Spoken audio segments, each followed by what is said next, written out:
Hey guys, welcome back to my channel. Nama saya Amruddin Ibrahim, banker, dan sekarang saya adalah seorang digital realtor. Jadi dalam video kali ini saya nak kongsikan tentang bagaimana sebenarnya untuk kita mengira dividen ESB untuk tahun ni. Kalau macam kita tengok, kita ada lagi 3 bulan sebelum kita masuk ke fasa tahun 2024, dan biasanya kalau untuk tahun depan kita akan tengok berapa ramai orang yang berbondong-bondong pergi ke ASMB ataupun kepada mana-mana bank untuk keluarkan dividen diorang. So dalam video kali ini sebenarnya kita nak merungkai macam mana sebenarnya pengiraan ESB tu dikira. Kenapa ada dua orang yang mempunyai jumlah simpanan yang sama tapi jumlah dividen yang mereka terima ni berlainan pada bulan 1 nanti. So tanpa membiarkan masa lagi, let's get started. Okay, sebelum kita pergi kepada real formula untuk cara pengiraan ESB ni, saya nak masuk introduction terlebih dahulu. Kalau macam kita tengok, dana ESB ni ataupun dana ASMB ni sebenarnya ada banyak. Kita ada ASM, ASW, Amanah Saham Didik, Amanah Saham Nasional. Dan kalau macam kita tengok, hampir ke semua dana-dana ASMB ni menunjukkan peningkatan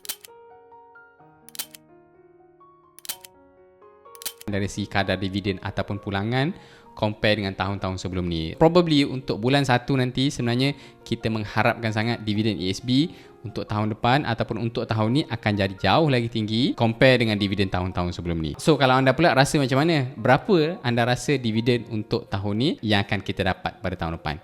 Cuba komen dekat bawah.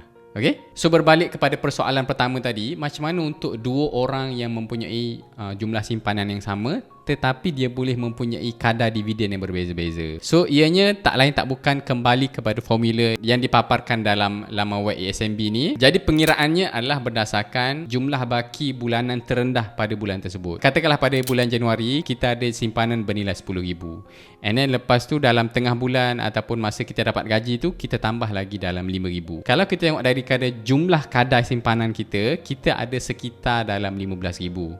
Tapi untuk pengiraan dividen, dia sebenarnya kita akan refer jumlah pada awal-awal tadi, iaitu kita ada sekitar dalam RM10,000. Contoh yang sama kalau macam kita pergi kepada bulan Februari pula, kita dah ada RM15,000. Cumanya masa bulan Februari tu kita decide untuk keluarkan sebanyak, katakanlah kita keluarkan sebanyak dalam RM7,000. Kadar jumlah dividen pada bulan Februari pula dikira bukan daripada RM15,000 tapi dia dikira daripada RM8,000 sebab kita dah keluarkan RM7,000 daripada kita punya simpanan tadi. So kalau macam kita tengok dekat website ASMB sendiri, dia ada 4 contoh senario yang kita boleh rujuk. Okey, contoh pertama adalah kalau dekat sini kita buat pelaburan secara auto labur. Maksudnya setiap bulan kita dah setkan untuk kita laburkan sebanyak RM100 setiap bulan ke dalam kita punya dana. Condition kedua adalah dalam kes ni tak ada pengeluaran langsung sepanjang tahun 2022 tu. Okey, kalau macam kita tengok kat sini, kedudukan baki minimum bulanan untuk ASMB pada tahun tersebut, dia start dengan RM50,000 dan setiap bulan dia tambah sekitar RM100 sampailah ke bulan Disember. Jumlah baki minimum bulanan ni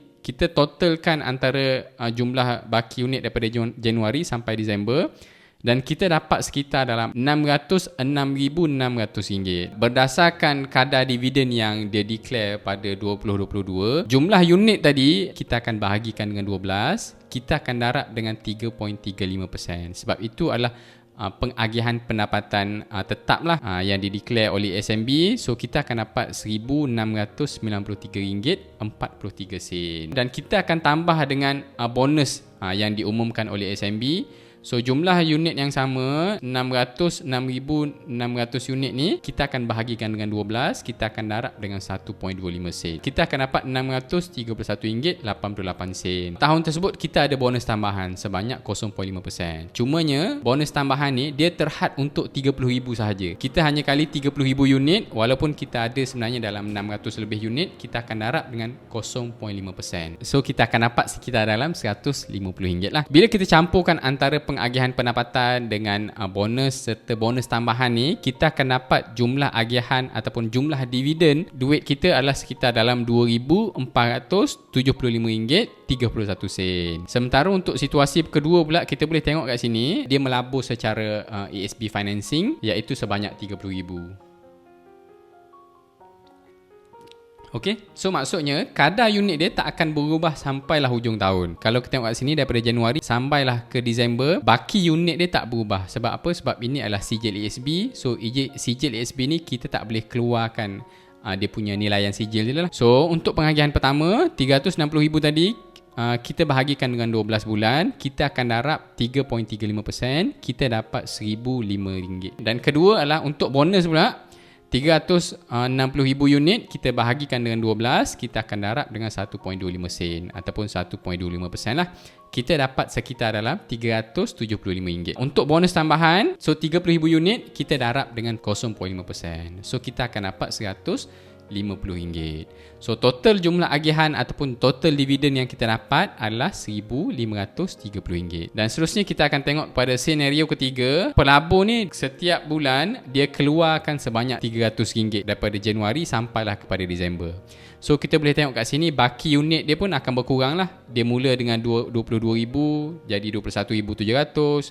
Sampailah bulan Disember tu dia jadi 18,700. So jumlah baki minimum bulanan dia adalah 244,200 unit. So untuk pengagihan pendapatan pertama 244,200 unit kita bahagikan 12 bulan dan kita darab dengan 3.35%. So kita akan dapat sekitar dalam RM681.73. Sementara kalau macam untuk bonus pula adalah 244,200 unit kita bahagikan dengan 12, kita darab 1.25%, kita akan dapat RM254.38. Dan untuk bonus tambahan pula adalah darab dengan 0.5%, kita akan dapat RM101.75. So total agihan yang kita dapat adalah sebanyak RM1,017.50. Okay, so kalau macam kita tengok kat sini, kalau kita ada buat pengeluaran, dia akan heavily affected dari segi kadar dividen yang kita sepatutnya dapat kalau kita tak keluarkan langsung. Dan akhir sekali kita akan tengok contoh senario kat sini. Senario keempat ni sebenarnya sangat penting juga, di mana by the end of the year baki dalam simpanan dia tu tak ada langsung ataupun kosong, dia dah keluarkan habis. Kes kat sini bulan Januari dia ada 20,000, lepas tu bulan Februari dia keluarkan 5,000, Mac dan April pun sama juga, dia keluarkan 5,000, sehinggalah bulan Mei tu dia tak ada langsung baki minimum yang ada dalam dia punya simpanan dia. So bila kita campurkan minimum baki bulanan untuk tahun tersebut, dia ada sekitar dalam 50,000 sahaja. Dan bila kita bahagikan adalah untuk pengagihan pendapatan ni, kita akan ambil 50,000 unit je lah, kita bahagikan dengan 12, kita darab 35%. So total dia hanya dapat sekitar dalam RM139.58. Bonus dan juga bonus tambahan ni sebenarnya dia tak entitled langsung, sebab dia tak ada langsung baki yang dia tinggalkan dalam dia punya account dia. Ini adalah syarat yang ditetapkan oleh ASMB. Kalau tak ada baki langsung, so bonus dan juga bonus tambahan ni kita tak dapat lah. Total pengagihan ataupun kadar dividen yang dia dapat hanya sekitar dalam RM139.58. Sama ada kita nak menyimpan secara simpanan ataupun ESB, tak, dua-dua bagi saya bagus, tak ada masalah. Kalau boleh kita jangan buat nombor 4 lah, maksudnya kita tak ada langsung tabung simpanan ada di dalam ESB kita ni. Sedangkan kalau macam kita tengok ESB ni adalah satu-satunya simpanan Bumiputera yang ada, seboleh-bolehnya simpan juga di dalam ESMB, supaya itu adalah kita cakap platform yang paling sangat rendah risiko ataupun tak ada risiko langsung, tapi kadar pulangan dia pun adalah agak berbaloi. Okey, itu je dalam video kali ni. Hopefully anda dapat something, anda dapat manfaat daripada video ni. Kalau macam anda baru jumpa channel ni, please consider untuk like, subscribe dan share video kali ni. So kita jumpa lagi untuk masa akan datang. Jumpa lagi. Bye.